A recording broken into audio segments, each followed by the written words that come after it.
Muy buenas noches, amigas y amigos. Estamos nuevamente en su programa En Contextos. Hoy estamos transmitiendo de una manera sui generis porque vamos a tener enlace telefónico con algunos de nuestros compañeros que forman parte de este equipo de trabajo. Pues estamos en medio de una pandemia que está azotando a la humanidad de manera insospechada.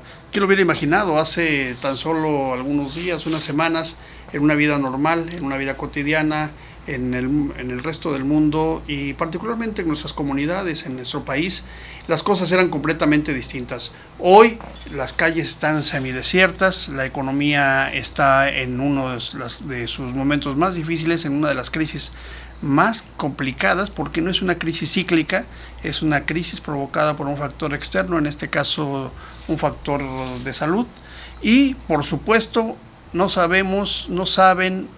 sabe cuándo va a acabar, cómo vamos a contener esta pandemia, y la incertidumbre, el miedo, el temor, las emociones están cubriendo los huecos que deja el vacío de la información, el vacío de la investigación y el vacío de el saber qué hacer. 2.785 contagiados confirmados en México. Hay entidades en las cuales se ha disparado de manera exorbitante el número de contagiados y por supuesto el número de muertos. En el caso del país en general, 141 muertos. Hace tan solo unas semanas nos sorprendíamos con la primera persona fallecida. Hoy lamentablemente 141 personas están ya pues desafortunadamente han fallecido y se ha confirmado que es por este virus. Un afectuoso saludo y un abrazo a toda su familia, a todos los amigos que pierden a estos seres queridos, a hijos, esposas o a los padres que pierden también a los hijos. Es un infortunio y está ocurriendo en todo el mundo. En Estados Unidos nada más el día de hoy hay 2,000 muertes. Es el país que en este momento se encuentra en el momento más difícil para enfrentar la pandemia. Pero ¿qué está ocurriendo? Si bien esos son los datos generales, si bien esos son los datos que nos señalan las tendencias mundiales, ¿qué está ocurriendo en las comunidades, en las localidades, donde existe una extrema proximidad? ¿Cuáles son estas comunidades? Bueno, pues vamos a decirles. Vean, las cárceles, los reclusorios, los cuarteles militares, los cuarteles policíacos, las estancias juveniles incluso. En México no se acostumbra tanto, pero en algunos lugares, como en Europa, en algunos países europeos, sí hay muchas estancias juveniles, estancias universitarias, y están siendo azotadas por la pandemia. En los asilos y particularmente en los refugios o en las estaciones migratorias. ¿Qué está pasando? Vamos a ponernos en contexto en estas circunstancias específicas de estas comunidades de extrema proximidad. México tiene aproximadamente 200,000 personas que están privadas de la libertad. Sin embargo, es fundamental que se sigan respetando sus derechos humanos. Uno de los graves problemas que enfrenta la humanidad con el tema del COVID es justamente esta dicotomía entre las libertades y las indicaciones que debe de seguir la humanidad, perdiendo cierto grado de libertad. Pero si bien eso ocurre con las personas que afortunadamente estamos de manera natural en nuestras casas, en nuestras comunidades, ¿qué es lo que está pasando con los seres humanos que se encuentran en las cárceles, en las estaciones migratorias, que se encuentran en los reclusorios, en los cuarteles y también, por supuesto, en los asilos para ancianos? Desafortunadamente, las experiencias que han ocurrido ahí han sido muy, muy graves. Déjenme decirles, aquí tengo algunos datos, por eso es importante señalarlo. En México, con los 200,000, las 200,000 personas que habitan en las cárceles, el 95% de ellos, particularmente hombres, se les ha suspendido las visitas. Es decir, no solamente están en condiciones más difíciles, sino además están privados de las visitas de sus seres queridos, lo cual pone en una condición todavía de mayor abandono a estas personas, y sus derechos humanos deben de respetarse. Por eso algunas organizaciones, déjenme decirles que ha habido unas propuestas interesantes. Unas de ellas: hay algunas personas que se encuentran en estos centros de reclusión y que ya fue dictada una sentencia y que se les estableció una fianza, pero que no tienen dinero para pagarlas. Están pidiendo algunas organizaciones de derechos humanos nacionales e internacionales que a estas personas se les conceda el indulto, si es en ese caso, en algún caso, o que se les conceda un financiamiento a plazos para que puedan pagar su fianza y puedan salir en libertad, y no tengamos tantas cárceles con tantas personas en condiciones de extrema vulnerabilidad. ¿Qué les parece? ¿Esta es una propuesta interesante o les parece que pudiera generar mayor problema para la sociedad? Pues este es un tema que hay que analizar. ¿Qué está pasando con las personas que se encuentran en las prisiones? Otro tema que vale la pena analizar: los asilos para ancianos. Si bien en el caso de México no es algo, no hay tantos como sí hay en Europa y en Estados Unidos, también es cierto que mucha de la población de la tercera edad se encuentra en los asilos, en las casas para los ancianos. Sin embargo, no se tienen las mismas condiciones de habitabilidad y no tienen las mismas condiciones de atención que pudieran tener en el seno familiar. En Europa, particularmente en España, por ejemplo, un gran número de ancianos fallecieron estando justamente en los centros de atención a personas de la tercera edad. En México no se tiene una cifra exacta porque la mayoría de las casas para las personas de la tercera edad son por organizaciones civiles y son de la iniciativa privada. Sin embargo, un gran número de personas en algunas entidades están en esa condición y no tienen un mecanismo de atención a la salud que sería muy muy interesante que se empezara a aplicar de manera estratégica.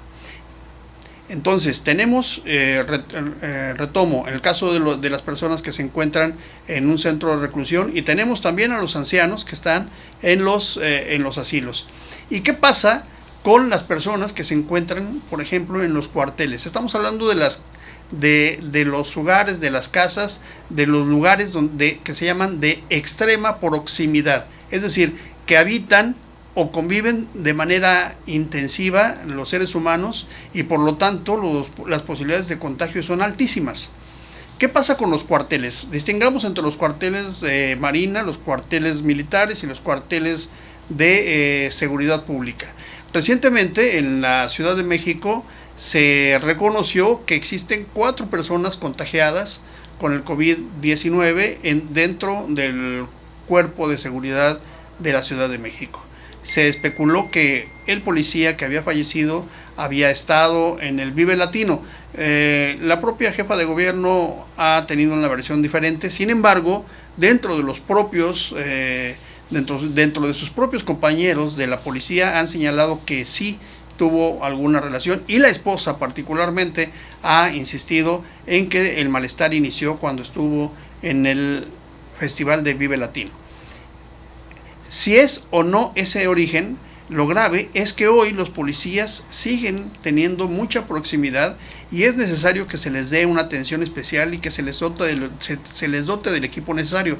Porque vea usted, independientemente de cuál sea el derrotero que siga la pandemia, los policías van a tener que tener un papel preponderante y van a seguir estando en los cuarteles, y por lo tanto se requiere que se les dé una atención especial. Otro caso es el de los militares. En la fase 3, ha dicho el presidente de la República, se incorporará a la atención a la pandemia el plan DN3.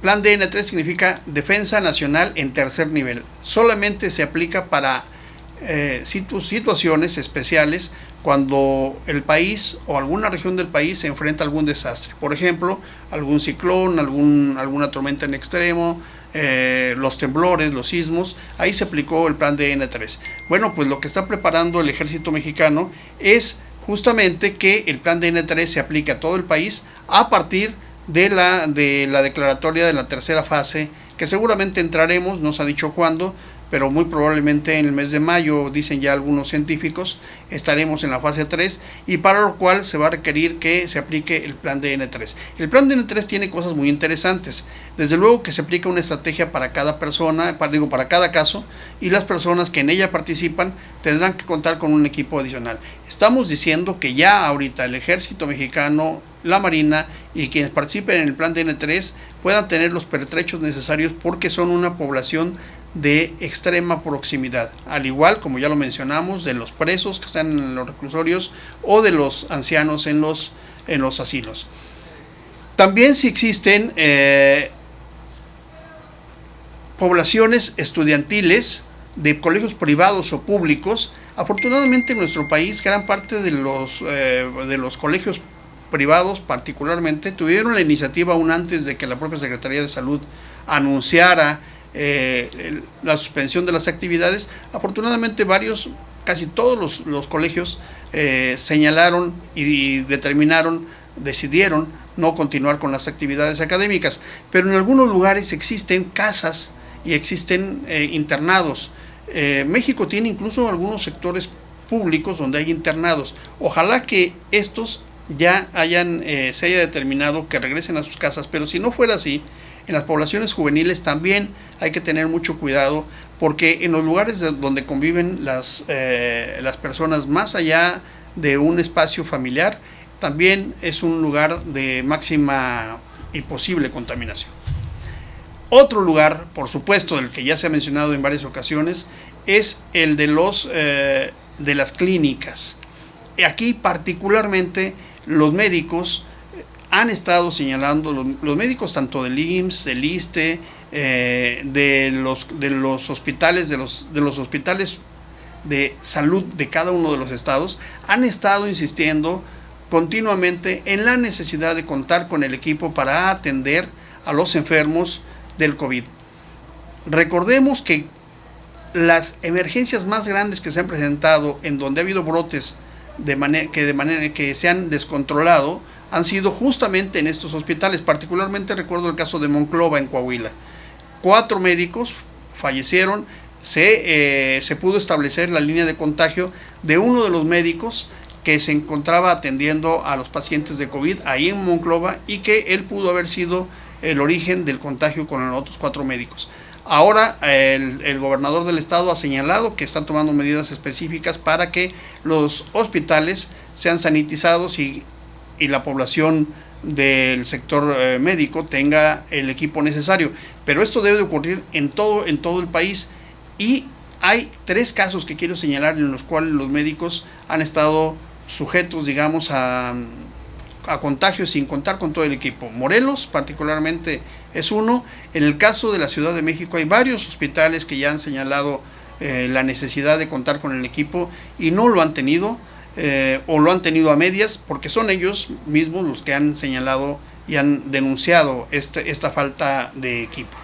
De tal manera, amigas y amigos, que el COVID, en la pandemia, tiene que ser atendida de tal manera que estas poblaciones, que son poblaciones vulnerables, porque se encuentran en máxima proximidad, puedan ser atendidos, porque si no podríamos tener problemas graves. Hagamos el recuento. Si en los reclusorios, en las prisiones, no se tiene la atención especial y no se aplican programas emergentes excepcionales como estos que mencionábamos, en donde algunas personas que ya tienen fijada la fianza puedan salir para que no se sigan hacinando las cárceles. Si no hacemos eso, lo que vamos a tener muy pronto van a ser confrontaciones en esos lugares. Si en las estaciones migratorias no contamos con los mecanismos para agilizar los trámites de los migrantes, vamos a tener confrontaciones. Ya tuvimos uno en Tenosique, Tabasco, la semana pasada. Tenemos aproximadamente 80,000 personas en condición de migrante esperando que tengan la resolución de los Estados Unidos para pasar la frontera. 80,000 personas que están en suelo mexicano en las diversas ciudades de la frontera norte: Tijuana, Ciudad Juárez, Mexicali y Reynosa, y algunas otras ciudades, pero son aproximadamente 80,000 personas. 37,000 migrantes de América Latina están esperando a ser repatriados en los Estados Unidos, y recientemente Estados Unidos acaba de señalar un brote de la epidemia COVID ahí, justamente en uno de los albergues de Estados Unidos. Se calcula, porque no tenemos el dato exacto, pero se calcula que 6,000 personas se podrían encontrar, más o menos ese es el número, en los albergues que se encuentran en la frontera sur de México en condición de migrantes. ¿Qué hacer con los migrantes? ¿Qué hacer con las personas que están que tienen suspendidos sus derechos de libertad en las prisiones? ¿Qué hacer con los ancianos que se encuentran en los asilos? ¿Qué hacer con estas poblaciones de proximidad extrema? Eso es lo que quisiéramos que reflexionáramos en los próximos días y que reflexionamos con cada uno de ustedes. Tenemos la posibilidad, por supuesto, de atenderlos, los que tienen familia, de asistir, pero hoy, recientemente, en el caso de los presos, se les está negando la asistencia, se les está negando las visitas familiares. Y en el caso de los ancianos, pues es importante que las familias hagan conciencia y que puedan regresar al seno familiar. Para el caso de los migrantes mismos están pidiendo regresar a su país, están pidiendo ser repatriados, y esperemos que muy pronto esto pueda ocurrir. Hay que agilizar los trámites. Les pedimos a las autoridades migratorias que agilicen los trámites para que puedan regresar las personas que se encuentran en condición de migrantes. Quisiera ver si tenemos por ahí la llamada de nuestros amigos Juan Carlos y Ricardo, para que podamos enlazar y preguntar, para comunicarnos con ellos justamente qué es lo que estamos pensando respecto a estos temas en específico. Luis, ¿la tenemos por ahí? Bueno, ¿tenemos la llamada? A ver.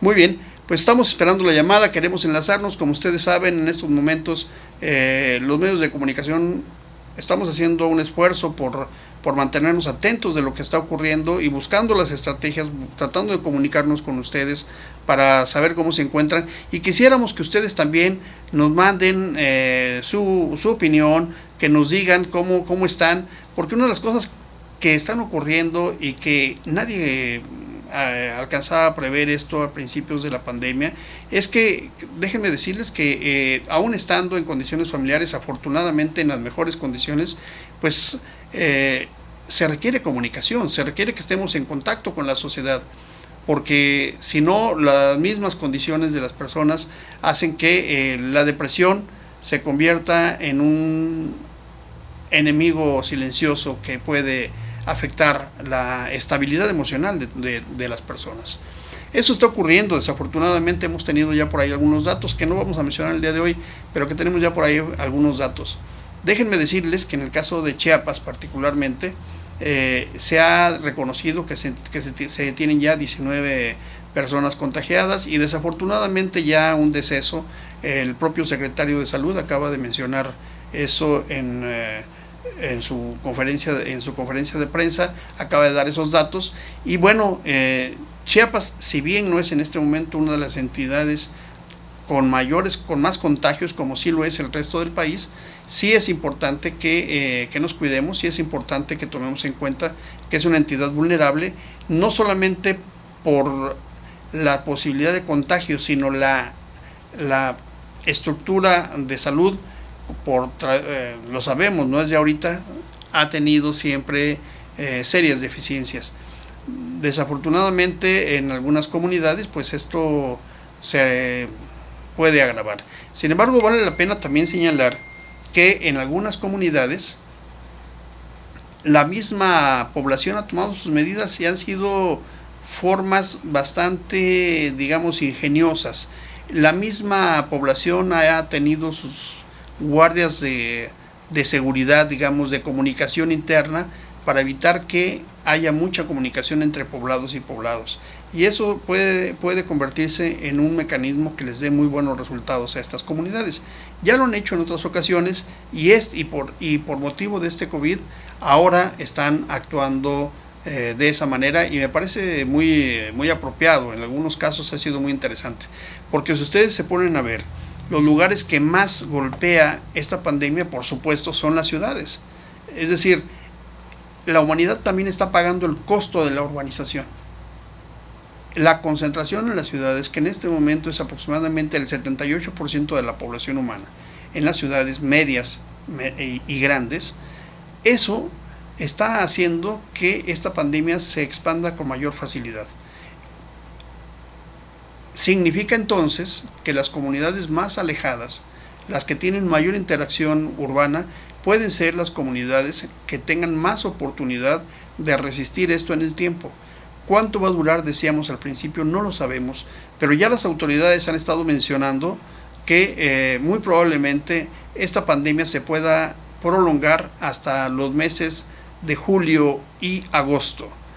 Yo quisiera, vamos a ver por aquí las llamadas, tenemos por aquí bastante la participación de cada uno de ustedes. Quisiera que entráramos en contacto, porque este es un programa justamente para que ustedes puedan participar, puedan platicar con nosotros qué es lo que les parece, lo que está ocurriendo y qué es lo que podemos aportar. Tenemos distintas llamadas, tenemos a pues nuestro amigo Oscar Ricardo Sarmiento, a quien le mandamos un gran abrazo, a Marisol, saludos, Maribel Preciado, a Jorge López, a Jorge Alberto López, un abrazo también, a distintos compañeros que se encuentran aquí comunicados por este medio. Queremos decirles qué opinan. A ver, la pregunta hoy: ¿qué opinan ustedes de las personas que se encuentran? ¿Qué se tiene que hacer para las personas que se encuentran en estas poblaciones de máxima proximidad? ¿Qué es lo que tendría que estar haciendo el Estado? ¿Qué es lo que tendría que estar haciendo el poder público para atender de manera especial a estas personas? Porque por supuesto que requieren una atención especial. Imagínense ustedes estar en condiciones en un reclusorio, desafortunadamente privado de la libertad, y además estar ante una circunstancia donde pueden ser fácilmente vulnerables, fácilmente contaminados, fácilmente contagiados. Por supuesto que requieren alguna posibilidad del Estado para respetarles sus derechos a la salud, porque déjenme decirles que no obstante que estén en condiciones de reclusión, los derechos humanos deben seguir siendo respetados. Una de las cosas que tenemos que hacer en este momento es que, no obstante atravesemos por este coronavirus, por esta pandemia, por este momento tan complicado, debemos de conservar la humanidad, la civilidad, debemos conservar nuestros más altos valores éticos, nuestros más altos valores morales, para que la humanidad y la sociedad puedan sobrevivir adecuadamente a esta pandemia. Pues amigos, quiero decirles que estaremos en contacto con ustedes, aunque sea de manera parcial, para estaros actualizando, para seguir platicando con ustedes. Queremos escuchar su opinión, queremos que ustedes sepan que aquí en Contextos tienen una forma de expresarse, un mecanismo para estar en contacto con el resto de la sociedad, que la sana distancia que tenemos en este momento en la etapa 2 para atención a la pandemia no es aislamiento total. Seguimos teniendo comunicación a través de los medios, particularmente los medios digitales. Seguiremos en contacto con ustedes. Queremos enviarles un saludo a todos y cada uno de los que están en nuestro programa. Decirle a nuestros compañeros, hoy no pudimos enlazar desafortunadamente, pero seguiremos en contacto, porque la misión que tenemos cada uno del lugar en el que nos toca, en el que nos toma esta pandemia, es continuar de manera profesional con nuestras actividades, y lo vamos a hacer y lo vamos a seguir haciendo con mucho gusto para atención de todos y cada uno de ustedes. Les mandamos un saludo. Estamos en Contextos del diario Ultimátum. Muy buenas noches.